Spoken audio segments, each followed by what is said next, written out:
E o Notícias Agrícolas participa das comemorações aí de 50 anos de uma marca tradicional aqui no Brasil, que todo produtor conhece, que é a Pioneira. Aqui comigo, a Neucindo Souza Júnior, líder de mercado de sementes da Corteva.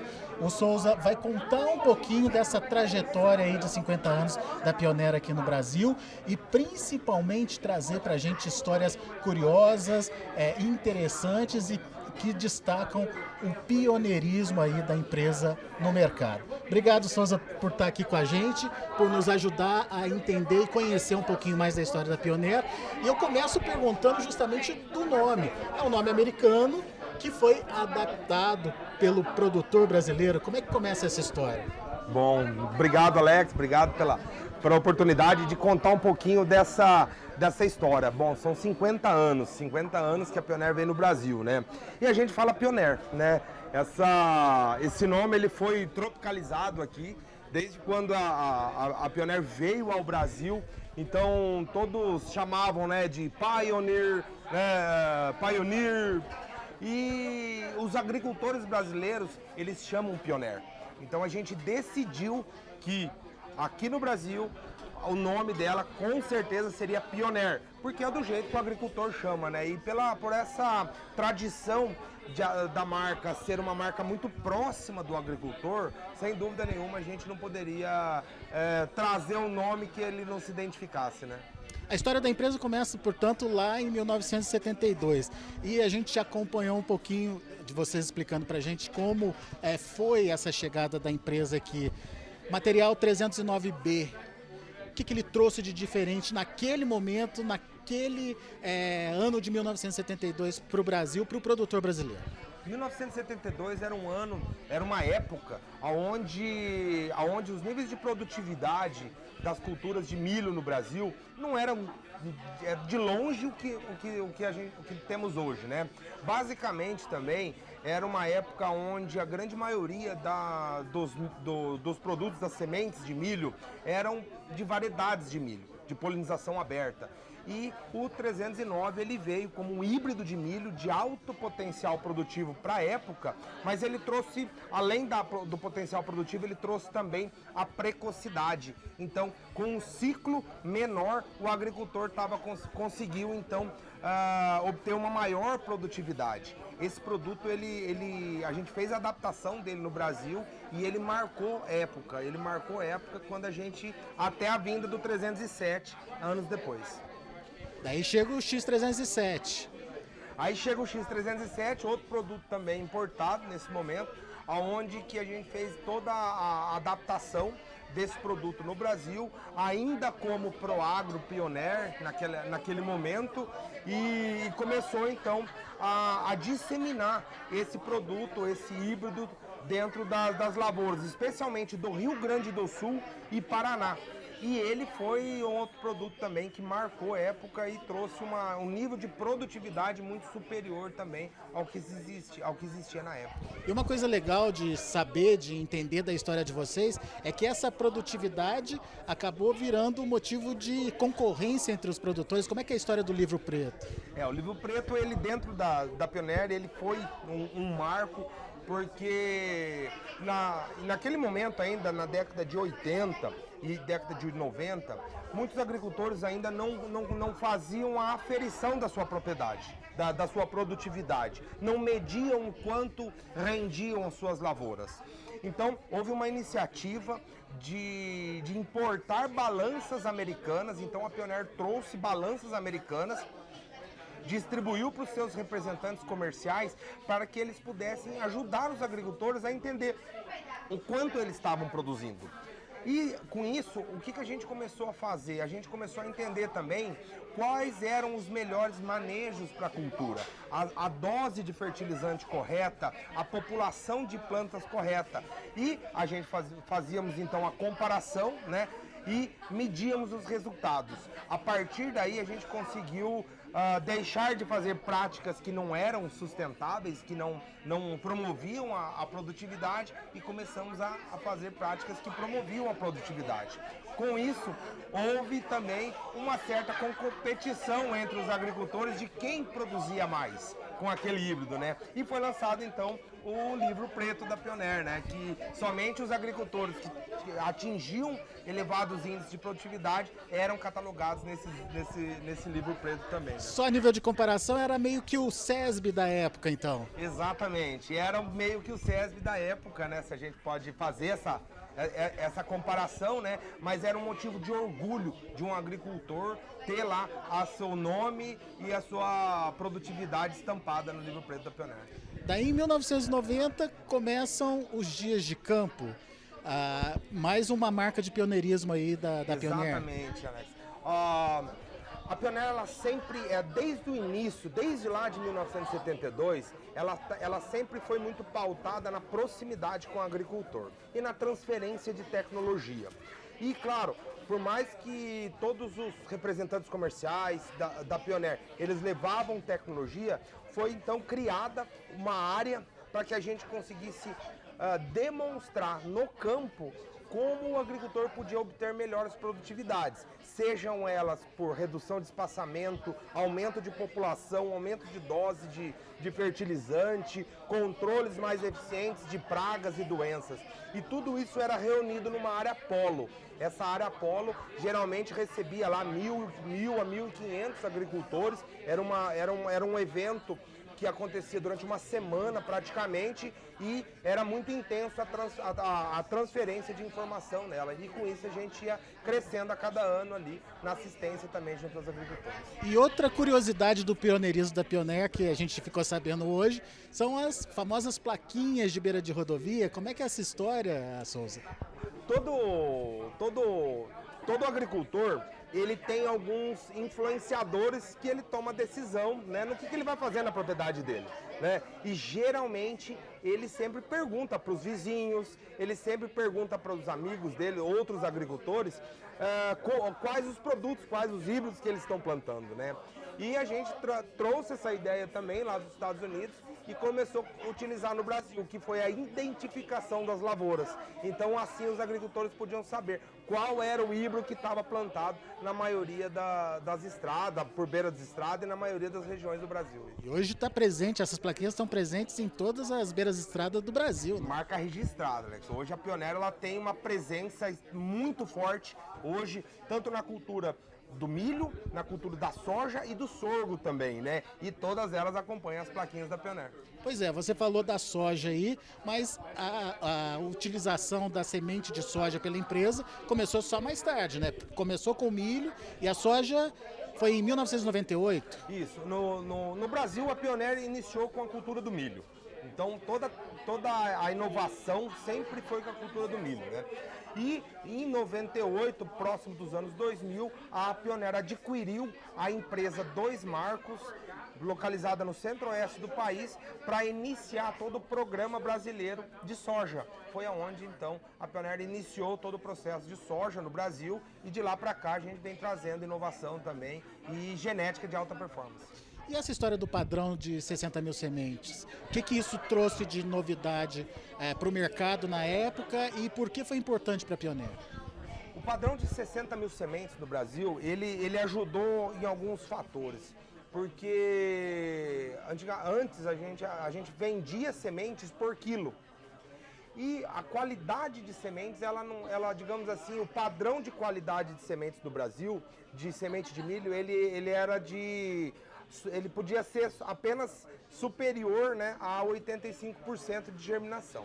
Então a Pioneer, ela, através dos seus estudos também, identificou qual que era a população correta de cada um dos seus híbridos. E essa média de 60 mil sementes foi aonde a gente chegou nessa conclusão.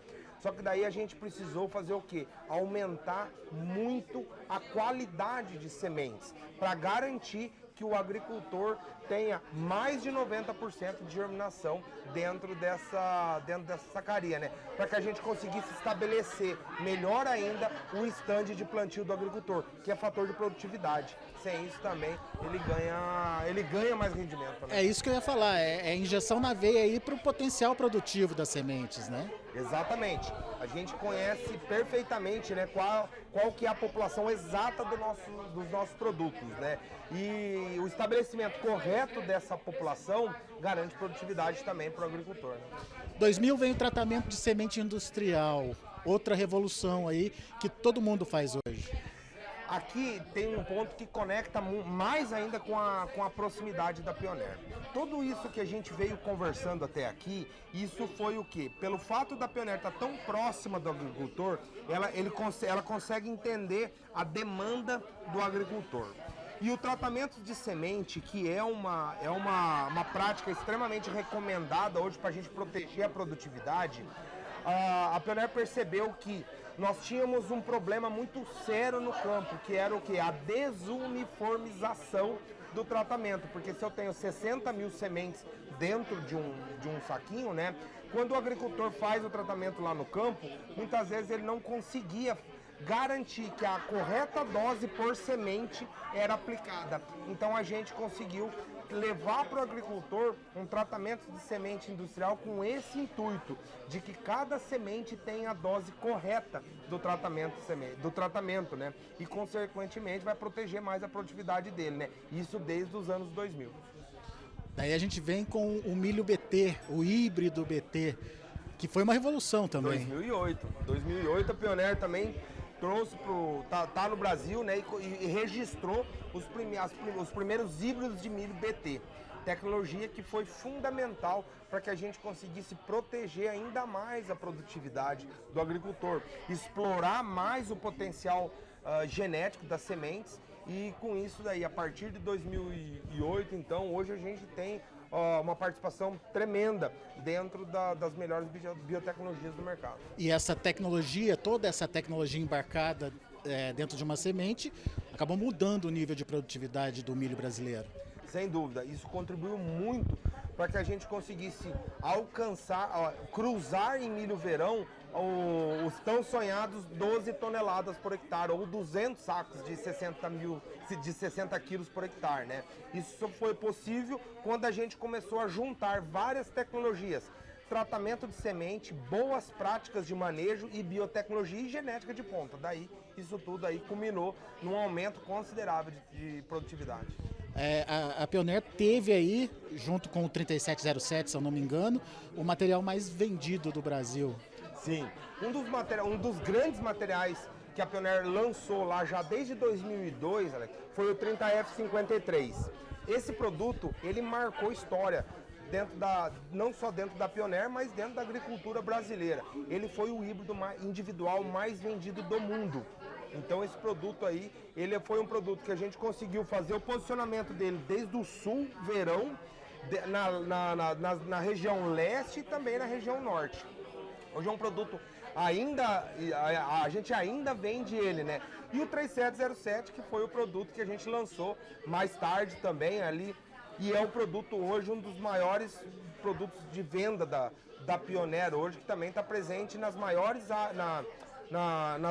áreas de plantio, tanto de safrinha quanto de verão também. E tem um número de venda deles, né? 2 milhões de sacos. Sim, a gente já cruzou 2 milhões de sacos numa só campanha desse produto já. Bom, chegamos em 2020. Tratamento de semente industrial apenas não era mais suficiente. Era preciso melhorar isso. Como melhorar essa condição de tratamento de semente? O que veio de novo a partir de 2020? Em 2020 a gente começou a olhar também para a soja, porque o agricultor de soja ele tem uma necessidade também de fazer a inoculação junto com o tratamento. Então não é apenas o inseticida e o fungicida que compõem o tratamento de semente. Então ali a gente lançou também o tratamento soja completo, que daí ele também vem acompanhado de inoculante para promotores de nitrogênio e também micronutrientes também para o agricultor, levando uma solução mais completa possível para ele, para proteger e para promover a produtividade. Daí chega 2021, toda aquela polêmica em relação à seca, estiagem, e tá lá a Pioneer de novo apresentando um produto diferente para o produtor. O que tinha esse produto?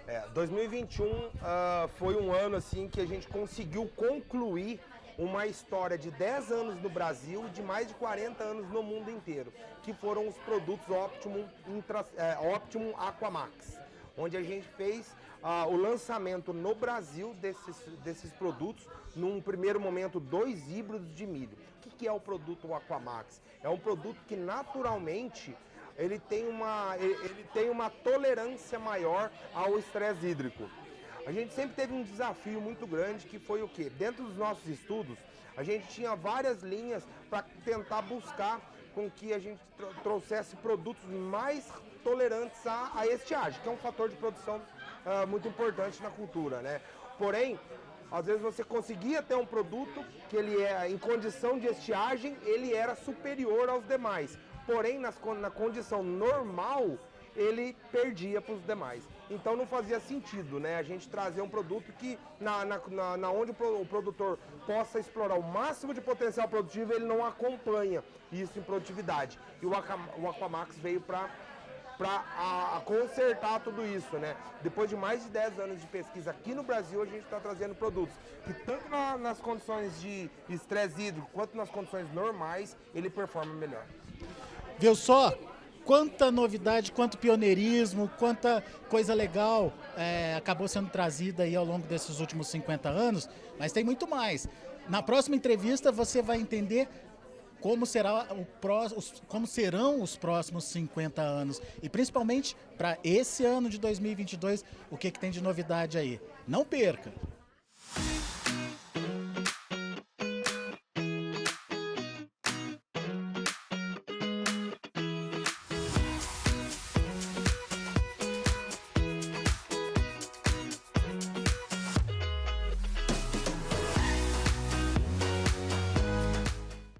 E você já conheceu um pouquinho da história da Pioneer nos últimos 50 anos, mas tem muito mais para acontecer. Nessa safra 2022, por exemplo, tem a tecnologia Enlist para entrar em ação aí no mercado. Para contar mais um pouquinho das novidades que vem por aqui, está aqui comigo o Ecli Ávila Filho, líder de marketing da Pioneer. Ecli, obrigado por estar aqui com a gente. Prazer é nosso. E nos ajudar a entender aí o que vem por aí. Foi uma história de pioneirismo, a gente já mostrou isso, mas essa essência continua, né? Ela continua, porque a gente fala assim, a história dos 50 anos é muito bonita, mas a coragem sempre esteve presente. E o que trouxe nós até aqui serviu muito de impulso para que a gente vai viver nos próximos 50. Mas os próximos 50 serão ainda melhores. Esse ano a gente está trazendo a tecnologia Enlist, que ela traz aí uma tolerância ao Colex D, que é um sal de 2,4-D, e que isso vai ajudar em muito os agricultores aí no manejo das ervas de difícil controle. Então aí estamos trazendo aí 2 variedades aí, já lançamentos esse ano. Então que é uma variedade Enlist apenas, que é apenas o gênero de proteção aí para você poder utilizar o herbicida Colex D, e a gente também lançou uma que é Conquesta Enlist. E essa Conquesta Enlist, ela traz também a questão do BT junto, que traz uma proteção aí contra lepidópteros. O milho também, ele vai ter essa tecnologia? Também, vamos estar trazendo aí a partir de 2024 os primeiros híbridos aí a serem lançados com a tecnologia PowerCore Ultra Enlist. Ou seja, a gente continua tendo aí a melhor biotecnologia para o milho, que é o PowerCore Ultra, associado ao Enlist, onde o agricultor também vai estar podendo utilizar o herbicida Colex D, além do Aloxifop, são produtos ali que vão ajudar no controle das ervas de difícil controle.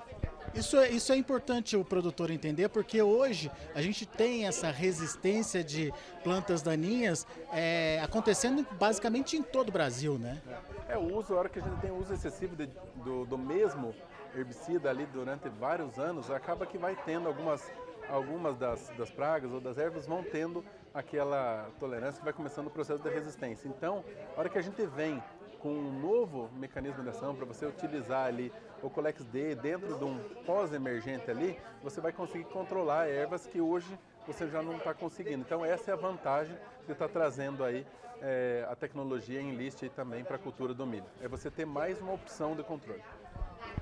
E a pesquisa está indo para onde? A gente já viu pela história da Pioneer que existe muita preocupação em ser o pioneiro mesmo, em trazer a novidade. O que a pesquisa está focada nesse momento?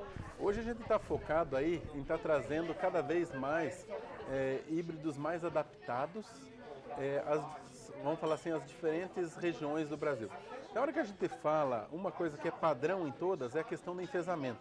Hoje nós precisamos que todos os materiais novos que sejam lançados ali tenham uma boa tolerância a enfesamento, porque isso é uma das maiores dores de cabeça hoje do agricultor. Então os materiais, já a hora que a gente fala dos lançamentos que estão vindo, todos já têm um bom grau de tolerância aí aos molicutes. Então isso ajuda muito. Além dos molicutes, a gente precisa sempre aquela máxima produtividade. E aí a gente estava falando mais cedo também a questão do Aquamax. Então, materiais também tolerantes à seca. Então, o que a gente pretende lançar para os próximos anos em milho? São materiais que tenham essa tolerância à seca, associados à questão da tecnologia Enlist, para você conseguir fazer esse uso de outros herbicidas também dentro da pós-emergência da cultura do milho, associados aí com essa tolerância seca. Então você leva enfesamento, a questão de maior tolerância seca e você poder utilizar um outro herbicida dentro da cultura do milho, que é o Colex D. E você tocou num ponto que é muito preocupante, porque a gente tem percebido que em todas as regiões produtoras já se fala em enfesamento e consequências e perdas significativas por conta do enfesamento no milho. Esses híbridos, eles já estão prontos, já existem, estão em fase de pesquisa? Eles estão já nas últimas fases, a gente vai lançar ele em 2024, os primeiros. Então, a hora que a gente fala aí, tem mais um ano de estudo por parte da pesquisa para a gente validar eles e lançar definitivo aí em 2024. Então, muita coisa boa está por vir aí. Bom, tem muita novidade para acontecer e o que é mais importante, tudo que você contou para a gente é tecnologia embarcada, tecnologia dentro da semente. Qual a importância da semente hoje, ou da boa semente, para o produtor? A gente prega muito pela questão de qualidade de sementes. Então, assim, a qualidade não só, vamos falar assim, do avanço dela que teve lá da parte de pesquisa ali, de ter avançado os híbridos mais produtivos, que vão conceder aí uma maior produtividade ao agricultor, mas também a qualidade daquela semente. Então, eu conduzi os meus campos de produção da melhor maneira para que eu entregue para o agricultor 60 mil sementes que todas elas praticamente sejam viáveis para ele, com o máximo grau de germinação, de vigor, para que ele consiga fazer aí a melhor lavoura. A gente brinca muito aqui, que a hora que a gente rasga o saco de milho para plantar, qual que é o potencial realmente daquele material? A hora que a gente fala aí do milho verão, a gente já viu várias e várias lavouras acima de 300 sacos, na safrinha mesmo, lavouras acima de 200 sacos. Então, a gente sabe que tem um potencial enorme ainda para a gente crescer. O mundo todo precisando se alimentar e a gente tem aí ainda mais produtividade para tirar de cada hectare. Então, acho que aí está o segredo, nós tentar achar cada vez mais práticas aliado com sustentabilidade, conservacionismo, para que a gente consiga evoluir a questão da produção. Então, esses materiais novos que estão vindo, estão superando tudo que a gente já teve de lançamentos anteriores, em termos de produtividade. Então, agora a gente associar as melhores práticas, a gente tentar aí romper os patamares de produtividade novamente. O manejo, as práticas, elas vão ajudar a potencializar e expressar esse potencial produtivo. Elas são essenciais para que a gente consiga aí potencializar tudo ali, porque a gente fala, a partir do momento que você plantou, você praticamente só perde, né? Então, como que eu vou defender esse meu potencial produtivo? Acho que essa é a gente já aumentou muito a média de produtividade lá daquela semente da década de 70 para a semente que a gente usa hoje. Muito, demais. Mas pode aumentar mais? Pode aumentar muito mais ainda. Então, a gente vem se desafiando, acho que essa é a verdade. Se a gente até olhar ao longo das histórias, a gente viu que de 83 até 2012, nós saímos ali de 4 mil quilos, basicamente, para 12.200 quilos ali por hectare numa lavoura de milho verão. Hoje, nós já estamos falando aí de chegar algumas lavouras a 18 mil quilos. Então, assim, o ganho genético vem avançando ano a ano. Então, a gente espera que continue avançando nisso. Todo ano, a hora que a gente vai ver os avanços da pesquisa, vem vindo mais produtivos do que dos anos anteriores. Então, a gente espera aí seguir aí, trazendo cada vez mais materiais adaptados e mais produtivos ainda ao produtor rural. O investimento em pesquisa, então, é fundamental? Não, hoje o nosso, é mais do que fundamental. ele é essencial para a gente estar vivendo o que a gente vive hoje. Então, assim, a Pioneer vem investindo ano a ano em pesquisa, tem o melhor banco de germoplasma de milho do mundo, então a gente vem cada vez mais trabalhando ele com os profissionais que a gente tem dentro de casa para trazer aí híbridos cada vez mais produtivos e que sejam aí tolerantes às principais adversidades que a gente tem, como enfesamento, como outras doenças também que o produtor, na hora que escuta, acaba ficando com receio.